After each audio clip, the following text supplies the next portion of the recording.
Hello everybody, అందరికీ నమస్కారం. PRP గురించి మేబీ పెయిన్ మేనేజ్మెంట్లో పిఆర్పి పాత్ర గురించి చాలా చాలా చాలా వీడియోస్ చేయడం వల్ల అవేర్నెస్ పెరగడం వల్ల మీకు కూడా కొన్ని విషయాలు తెలుసు. బట్ ఇవాల్టి వీడియోలో ఎస్పెషలీ నీ జాయింట్ పెయిన్స్కి పిఆర్పిలో వచ్చినటువంటి లేటెస్ట్ అడ్వాన్స్మెంట్స్ గురించి ఇంకా తెలుసుకునే ప్రయత్నం చేద్దాం. ఇది కూడా ఎందుకు చెప్తున్నానంటే రీసెంట్గా మాకు తెలిసిన వాళ్ళకి ఒక వైఫ్ అండ్ హస్బెండ్ ఇద్దరు 60+. ఆయనకేమో గ్రేడ్ 4లో అరిగిపోయాయి, ఖచ్చితంగా ఇంకా సర్జరీ చేయాలి అని చెప్పారు. ఆవిడకేమో జస్ట్ ఇప్పుడే స్టార్ట్ అవుతున్నాయి ఆస్టియోఆర్థరైటిస్, పిఆర్పి చేయించుకోండి అని డాక్టరే చెప్పడం జరిగింది. సో వీళ్ళిద్దరికీ ఈ కేస్ స్టడీస్ కనుక మనం కన్సిడర్ చేస్తే మనం ఏ స్టేజ్లో ఉన్నామో, మనకి ఇప్పుడు పిఆర్పికి వెళ్ళాలా లేకపోతే ఆపరేషన్కి వెళ్ళాలా అన్నది ఆ డైలమాలో ఉన్న వాళ్ళకి probably this video will really help them to take a decision. దీనికి సంబంధించి పెయిన్ మేనేజ్మెంట్లో భాగంగా పిఆర్పి ప్లే చేస్తున్నటువంటి రోల్ గురించి మనతో ఇంకాస్త డీటెయిల్గా ఎక్స్ప్లెయిన్ చేయడానికి వీ హ్యావ్ డాక్టర్ సుధీర్ ధారా గారు ఫ్రమ్ ఎపియాన్ హాస్పిటల్స్. సార్ నమస్తే. నమస్తే దీప్తి.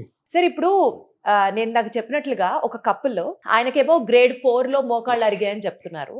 సో ఆయనకి సర్జరీ చేయాలి అని చెప్తున్నారు. ఈవిడకేమో ఇంకా స్టార్టింగ్ స్టేజెస్లో ఉన్నారు కాబట్టి పిఆర్పి పనిచేస్తుంది అంటారు. సార్ ఈ పిఆర్పి అనేది డీజనరేషన్ ని డిలే చేస్తుందా లేకపోతే రీజనరేషన్ ని ప్రమోట్ చేస్తుందా? పిఆర్పి రోల్ ఏంటి ఎవరికి? ఫస్ట్ ఆఫ్ ఆల్ అందరూ చాలా క్షుణ్ణంగా తెలుసుకోవాల్సింది ఏంటంటే, గ్రేడ్ 3 ఆర్ గ్రేడ్ 4లో ఉంటే ఆపరేషన్ ఒక్కటే మార్గము అన్న అపోహని బ్రెయిన్లో తీసి మూలబడేది.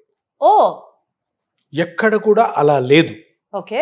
ఏ మెడికల్ బుక్, ఏ సైన్స్, ఏ రీసెర్చ్, ఏ రివ్యూ ఆర్టికల్స్ మీకు గ్రేడ్ 4లో మీరున్నారు అంటే ఆపరేషన్ ఒక్కటే మార్గం అన్నది చాలా తప్పు. Oh my God. సో మరి అయినప్పుడు ఏంటి సార్ ఆప్షన్స్ అని ఉంటారు. నెక్స్ట్ గ్రేడ్ 3లో, గ్రేడ్ 4లో, లేదా గ్రేడ్ 4 ఎస్టాబ్లిష్డ్ అయిపోయిన దాంట్లో ప్రతి మెడికల్ బుక్, ప్రతి ఆర్థోపెడిక్ బుక్, ప్రతి పెయిన్ మేనేజ్మెంట్ బుక్ ఒకటే చెప్తుంది, మీకు ఏ స్టేజ్లో ఉన్నా కూడాను first non surgical methods, operation కానీ ఇంజెక్షన్ మెథడ్స్ కానీ మిగతా ఏ టెక్నిక్స్ ఏవి ఉన్నాయో వాటిని కరెక్ట్ పద్ధతిలో వాడి, అవి కానీ అంతగా మీకు ఉపశమనం కలగకపోతే అప్పుడు ఆపరేషన్ని కన్సిడర్ చేయమంటారు.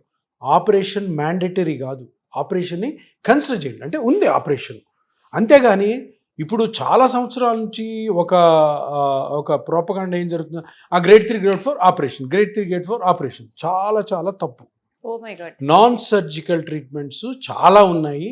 అవి ఏవైతే government approved non surgical treatments ఉన్నాయో అవి ట్రై చేసిన తర్వాతే నువ్వు సర్జరీ గురించి ఆలోచించవు అని ఎవరికి చెప్తారు? డాక్టర్స్కే చెప్తారు.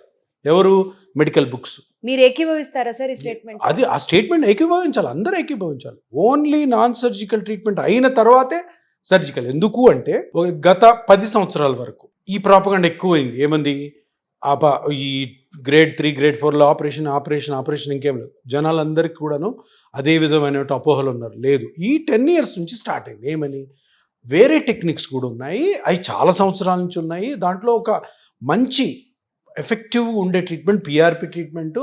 ఇది వేరే వేరే కారణాల వల్ల అది అంతగా పబ్లిసైజ్ కాలేదు, అందుకని ఆ పిఆర్పి ట్రీట్మెంట్ కూడా వాడుకోండి అని నాలాంటి డాక్టర్లు కొంతమంది ఈ పిఆర్పిని ప్రజలకి నమ్మకం కలిగించేటట్టు అవేర్నెస్ క్రియేట్ చేయడం ద్వారా ఈ పిఆర్పి అన్నది ఆపరేషన్కి ఒక ఆల్టర్నేటివ్గా తయారైంది. సో అందరూ అర్థం చేసుకోవాల్సింది ఏంటంటే, మీరు అడిగే రీజనరేషనా డీజనరేషనా? డీజనరేషన్ అన్నది వయస్సు రీత్యా ప్రతి మనిషికి వస్తుంది, అది తప్పదు.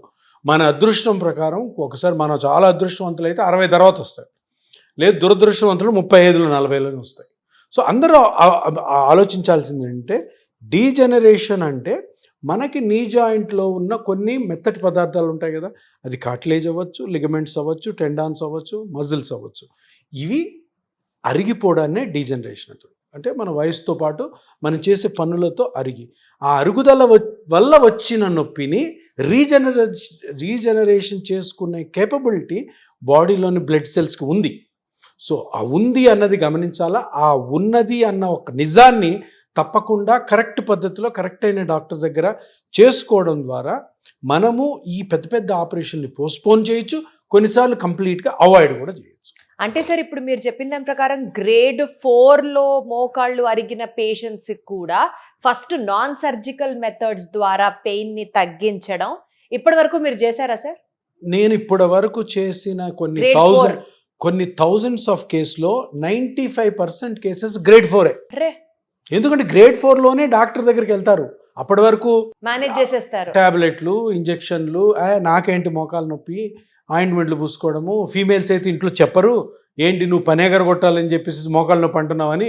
ఆ ఫీమేల్స్ కూడా పాపం అట్లాగే నొప్పితో భరిస్తూ అట్లా గడిపేస్తుంటారు. స్టేజ్ 3లోనో స్టేజ్ 4లోనో వస్తారు. ఒకటే చెప్తున్నా, గ్రేడ్ 4కి ట్రీట్మెంట్ ఆపరేషనే అనుకున్నది అపోహ, తప్పు. గ్రేడ్ 4లో కూడా పెయిన్ మనం రెడ్యూస్ చేసుకోవడానికి ఎన్నో టెక్నిక్స్ ఉన్నాయి. దాంట్లో నాన్ సర్జికల్స్లో the number 1 technique is PRP. అది ప్రూవెన్. సో అది కరెక్ట్గా దాని యొక్క జాగ్రత్తలు, ప్రికాషన్స్, డూస్ అండ్ డోంట్స్ పాటించి తగ్గనప్పుడు నెక్స్ట్ మళ్ళీ దాని గురించి వేరే ట్రీట్మెంట్ గురించి ఆలోచించాలి తప్పితే మనం డైరెక్ట్ గ్రేడ్ 3, గ్రేడ్ 4లో ఆపరేషన్కి వెళ్ళిపోవాలి. ఇంకా వెంటనే ఆపరేషన్ అనేది మాత్రం అది లేదు, అది అయిపోయింది, ఆ టైం అయిపోయింది. ఈ పాయింట్ క్లారిటీ వచ్చింది sir. Sir second point, PRP is the most successful proven technique అంటున్నారు కదా సార్. ఈ మధ్య కాలంలో ఈ నొప్పులకి స్పెసిఫిక్ గా హైలరానిక్ యాసిడ్ ఇంజెక్షన్స్ అని వింటున్నాం. What is that sir? పిఆర్పికి లాంజిటివిటీ ఎక్కువ, ఈ హైలరానిక్ యాసిడ్ ఇంజెక్షన్స్ కి ఎక్కువ, ఏది ఎక్కువ ఎఫెక్టివ్ గా పనిచేస్తుంది? హైలరానిక్ యాసిడ్ కొత్తది కాదు, 50 సంవత్సరాల నుంచి. హైలరానిక్ యాసిడ్ అంటే ఇది జెల్, ఇది అంటే లూబ్రికెంట్. ఇప్పుడు లోపల ఎప్పుడైతే బోన్స్ 2 రబ్ అవుతున్నప్పుడు మోకాల్లో నొప్పి వస్తుంది, కటకట సౌండ్ వస్తుంది కదా. ఇప్పుడు ఇది జెల్ని మధ్యలో ఇంజెక్ట్ చేస్తే కొద్దిగా స్పేస్ వచ్చి ఫ్రీ మూమెంట్ ఉంటుంది. కాకపోతే ఏమవుతుంది, ఇది కొన్ని రోజులకి వెళ్ళిపోతుంది. అంటే ఎంత టైం ఉంటుంది సార్? 3 months to కొంతమంది 6 months, 8 months కూడా పని చేయొచ్చు, చెప్పలేము టైం అట్లా. సో అది లూబ్రికెంట్. ఇక్కడ హైలరానిక్ యాసిడ్కి పిఆర్పికి మీరు డిఫరెన్స్ అడిగారు కదా. హైలరానిక్ యాసిడ్ అనేది టెంపరీగా ఆ జెల్ని జాయింట్లో ఇంజెక్ట్ చేస్తే కుషనింగ్ ఎఫెక్ట్ వచ్చి కొన్ని రోజులు నొప్పి లేకుండా ఉంటుంది. పిఆర్పి ఏం చేస్తుంది, రూట్ కాజ్ని, మూల కారణాన్ని కరెక్షన్ చేస్తుంది. ఇప్పటి వరకు మోకాలు ఆస్టియోఆర్థరైటిస్కి ఏదైనా ట్రీట్మెంట్ రూట్ కాజ్కి ఉంది అంటే అది పిఆర్పి ఒకటే. నీ రీప్లేస్మెంట్ సర్జరీ కూడా మొత్తం తీసేయడం, దాన్ని corrective surgery and corrective treatment అన్నారు. ఇప్పుడు పిఆర్పి ఏం చేస్తుంది, ఆ సైనోవైటిస్ ఏదైతే వచ్చిందో, సైనోవల్ లైనింగ్ ఇన్ఫ్లమేషన్ ఎందుకు వచ్చింది, అది కార్టిలేజ్ అరిగిపోవడం వల్ల వచ్చింది. కార్టిలేజ్ని రీమోడల్ చేయడం కోసము మీ బ్లడ్లోని గ్రోత్ ఫ్యాక్టర్స్ని కార్టిలేజ్ ఎక్కడైతే అరిగిపోయిందో అక్కడ వదలడం ద్వారా ఆ కార్టిలేజ్ థిక్నెస్ని పెంచి దానికి కారణమైనటువంటి ఆ సైనోవైటిస్ని తగ్గించడం అన్నది పిఆర్పి ఒకటి. And PRP can be called as a curative treatment. I'm not saying permanent, curative treatment for PRP, for నీ ఆస్టియోఆర్థరైటిస్. అంటే ఏ కారణం వల్లనైతే మనకు మోకాళ్ళ నొప్పి వస్తుందో దాన్ని కరెక్ట్ చేసే విధానం పిఆర్పి. ఇప్పుడు హైలరానిక్ యాసిడ్ ఓన్లీ అది లూబ్రికెంట్ లాగా లోపలికి వెళ్ళి కొన్ని రోజులు పెయిన్ రిలీఫ్ కలుగు చేసే అవకాశం ఉంది. అంటే సార్ ఇప్పుడు క్యూరేటివ్ ట్రీట్మెంట్ మాత్రమే అంటున్నారు కదా. ఒక 2-3 years సపోజ్ మనం ఇంకా ఎక్స్టెండ్ చేయగలిగాం అనుకోండి సార్. మోకాళ్ళ నొప్పితో 4th grade మీ దగ్గరికి వచ్చారు, మీరు పిఆర్పి చేశారు, ఒక 2 years 3 years దాన్ని ఎక్స్టెండ్ చేయగలిగాం. బట్ లేటర్ ఆన్ అయినా సరే ఇంకా తగ్గకపోతే సర్జరీకి వెళ్ళాల్సిందే. అదే కదా మా సర్జరీ గురించి ఎందుకు ఆలోచించాలా? ఇప్పుడు మీరు సర్జరీ మీద సర్జరీ ఒక్కటే మార్గం అని బ్రెయిన్లో ఉన్నంత వరకు సర్జరీ గురించి ఆలోచించకండి.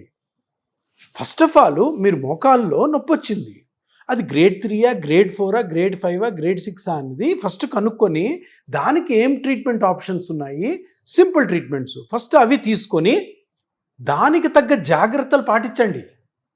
ఇదే సరిపోతుందేమో. గ్రేడ్ 3, గ్రేడ్ 4లో కూడా జాగ్రత్తలు ఉంటాయి, చాలా జాగ్రత్తలు ఉంటాయి. గ్రేడ్ 3 ఇప్పుడు కార్టిలేజ్ అరిగిపోవడం ఎందుకు జరుగుతుంది, దాని మీద ప్రెషర్ పడినప్పుడు. దాని మీద ప్రెషర్ ఎందుకు పడుతుంది, మనము నిలబడి చేసే పనుల వల్ల. మనం నిలబడి చేసే పనులు ఎన్ని రోజులకు తగ్గించుకోవాలి, ఒక 40-45 సంవత్సరాల నుంచి కొంచెం నెమ్మదిగా తగ్గించుకుంటుంటారు. నువ్వు ప్రెషర్ పడే కొద్దీ నువ్వు కార్టిలేజ్ ఇంప్రూవ్ చేసినా ప్రాబ్లం రావచ్చు, మోకాలు తీసేసుకొని నీ రీప్లేస్మెంట్ చేసినా ప్రాబ్లం రావచ్చు. ఏ ట్రీట్మెంట్ చేసినా కూడాను ఆ జాగ్రత్తలు తప్పకుండా పాటించాలి. అంటే మోకాళ్ళు రీప్లేస్ చేసేసాం కదా అని చెప్పి హీమ్యాన్ లాగా సూపర్మ్యాన్ లాగా చేస్తే మళ్ళీ అది కూడా నష్టం. అది చేసుకొని ఇట్లా చేసిన వాళ్ళు కొన్ని వేల మంది సఫర్ అవుతున్నారు, బెడ్ రిడన్ కూడా ఉన్నారు. ఎందుకంటే ఆ జాగ్రత్తలు డాక్టర్ చెప్పలేదనుకో, ఫెయిల్ అవుతుంది. అందరూ ఏమనుకుంటారు, నీ రీప్లేస్మెంట్ చేసుకొని ఇంక మొత్తం పనులు చేసుకుంటారు. చాలా తప్పు. ఎవరైనా అలా చెప్పినా కూడా మీరు నమ్మద్దు. నీ రీప్లేస్మెంట్ సర్జరీ అయినా పిఆర్పి ట్రీట్మెంట్ అయినా కూడాను తీసుకోవాల్సిన జాగ్రత్తలు ఒక్కొక్కరికి కస్టమైజ్డ్ ఉంటాయి. ఒక మనిషి ఇంత వెయిట్ తోటి ఇంత వయసు తోటి ఈ పనులు చేస్తున్నాడు, ఆ పనులకి ఆ వయసుకి ఆ అరిగిన మోతాదుని బట్టి జాగ్రత్తలు ఉంటాయి. ఇవన్నీ కూడాను మనం ఎక్స్ప్లెయిన్ చేసినప్పుడే ఆ ట్రీట్మెంట్. నేను ఇప్పుడు ఎందుకు అంటున్నానంటే, అదే సార్ గ్రేడ్ 4 గ్రేడ్ 3లో పిఆర్పి చేసుకుంటాం, ఒకవేళ తగ్గకపోతే ఆపరేషన్ మాట్లాడద్దు అసలు. ఒక ట్రీట్మెంట్ మీరు తీసుకుంటున్నారు, దాని మీద పూర్తి నమ్మకంతో తప్పకుండా దీంతోనే నేను కంప్లీట్ రికవర్ అవ్వాలని ఆలోచించండి. ఏ ట్రీట్మెంట్, ఇప్పుడు ఇది మోకాలు అరిగిపోవడం అనేది జబ్బు కాదు, అది జనరల్గా డీజనరేషన్. దీనికి క్యూర్ ఉండదు. ఎందుకు? జబ్బే కాదు.